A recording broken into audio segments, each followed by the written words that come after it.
Oh ho, onion trade. Do do do do do do do. When things start to roll, your feet get. Oh wait, no. Your head gets hot, but your feet get cold. Oh ho. Nobody gets that reference. Free subscription if you understand that reference. If you get that reference, say it in the comments. And oh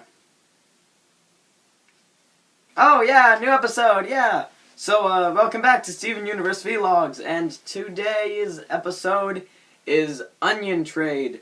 And in this episode, Steven gets these little action figures. Oh, not action figures. He gets these little guys, and he has a very special one, which is Ranger Guy, and he loses it, he loses it, and so he goes down to the arcade to get a whole bunch more guys, and then he tries to trade it with Onion, who also has a Ranger Guy, and when Onion doesn't want that, then Steven uses Pearl's multiplying wand thing to multiply the little action figures, the little guys, so there's thousands and billions of guys for Onion, but Onion doesn't want that. He wants the little wand, so he takes the wand and he makes it rain he makes it rain little guys, and then Steven gets the wand away from him, and he gives Onion the Ranger Guy, because that is the right thing to do. Yay! This was a good, I don't know, I guess it was a good episode. It wasn't a bad episode. It didn't seem like a filler episode.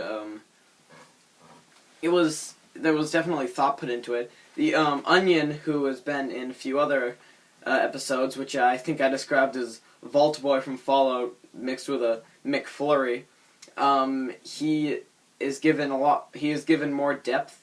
His dad, the reason he's always walking around the beach city, pretty much doing nothing, is because his dad is always out to sea, and Onion has nothing else to do, and he just waits all day for his dad, and then they only spend a few minutes together, but it just makes Onion happy nevertheless because he gets to see his dad, which was really that was really good. That's a good message because, how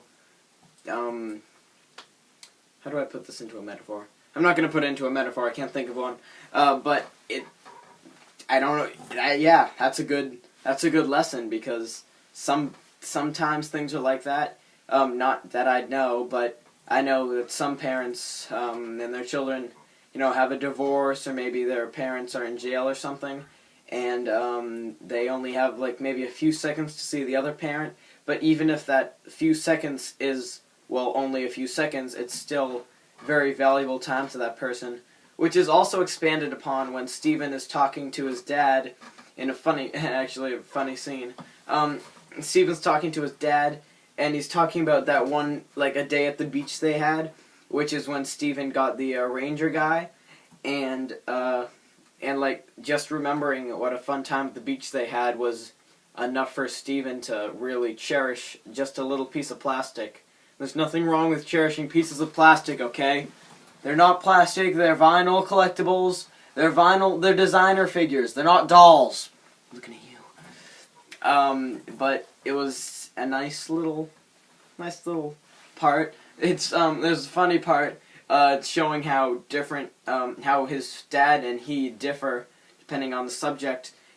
Steven remembered the day at the beach because, his father got him a special, the special little toy, but his dad remembers the day at the beach because they shared a funnel cake together or something, and his dad even still had the plate, which he was like, "Come on, I go show you the plate," and then they, instead of Steven being like, "Oh no, let's go do that," he was like, "Okay, let's see the plate," and they actually don't see the plate, but still I thought he'd be like, "No, we gotta go find my Ranger Guy." He was just like, "Let's go see the plate."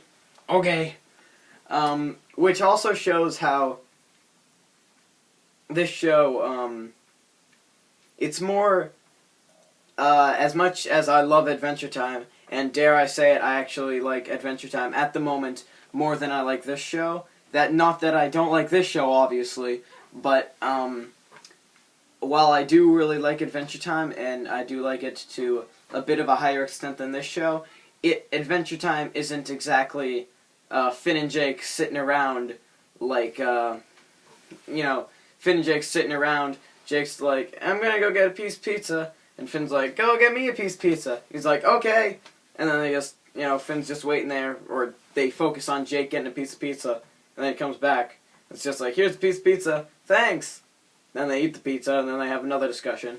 But in this show, if that did happen, well, it might be boring depending on what they do. If they did the pizza thing like I just did, then I guess it would be a little bit boring. But depending on what they do, it wouldn't be as boring. And the scene with the whole, I'm going to go show you the plate from the funnel cake, was not boring. A good example of the right way to do, realistic conversations full of ums and instead of saying, oh yeah, Jimmy said, how you doing? Conversations, well, not exactly sadly, but conversations now, realistically, are more of, oh yeah, I saw Jimmy at the store and he was like, oh hey, grew up a 2-year, how's it hanging? And I was like, oh, it's great. And I'm not going to say that people that say instead of, say or he said are bad or dumb people because I say it, and it's not something to be ashamed of unless it is, I guess. I don't really know. But conversations are filled with ums. Like I say a lot, and I a lot because I have a post-nasal drip. Yeah, I've never heard anybody make fun of my before, especially my pop figure reviews. Never heard one of those before. But where was I? Where was I going? Oh yes, the conversation. I can't even remember where I'm going. The conversations that have ums and likes and uhs and like, oh yeah, you know what I'm saying. The right way to do that in a way that it seems realistic, but not to the point that, oh god, no, don't keep this conversation going, is in one of my favorite films, Nebraska. Nebraska is pretty much 5 minutes of actual plot, and everything else is filler. And you might hear that and you'll think, oh god, that sounds horrible. And seeing how people reacted to it, many people did think that, but I like it a lot for its realisticness, likeness to reality, realistic fiction, very realistic fiction. The whole talking, and they'll have a conversation. It'll be like, one conversation I remember specifically. It was like, he doesn't have that many problems, right, Woody? And then Woody was like, huh? He's like, you don't have that many problems. And that's how conversations are. You could talk to your friend, and you could be like, hey, Jimmy, how you doing? And be like, what? And you'd be like, I asked how you doing. And you'd be like, oh, yeah, I'm doing good. Yeah, that's how real conversations are, and that's something you'd probably see in this show. Probably only with either Amethyst or Steven's dad or Steven himself, but it's something you'd see on this show. Wow, this is a totally off-topic conversation. I think it's time to wrap it up. Last thoughts. Yeah, not much to talk about. Onion is a funny character. Well, he's a likable character. He seems... There's a really not scary, but strange scene.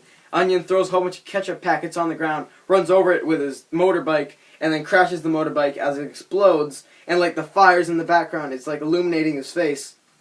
And he walks up to Steven, and he goes out to grab the little action figures, and everything in the background turns black, and most of the color fades from his face, and it's like a zombie or something. And that scene was not needed, and I'm not going to say that it made it any better, but it was freaky. But besides that, nothing to say. Good episode, not bad, but not good either, I guess. No, not... I like the episode. That's pretty much all. See you guys next week, and go give that like button and that subscribe button a little high five or something.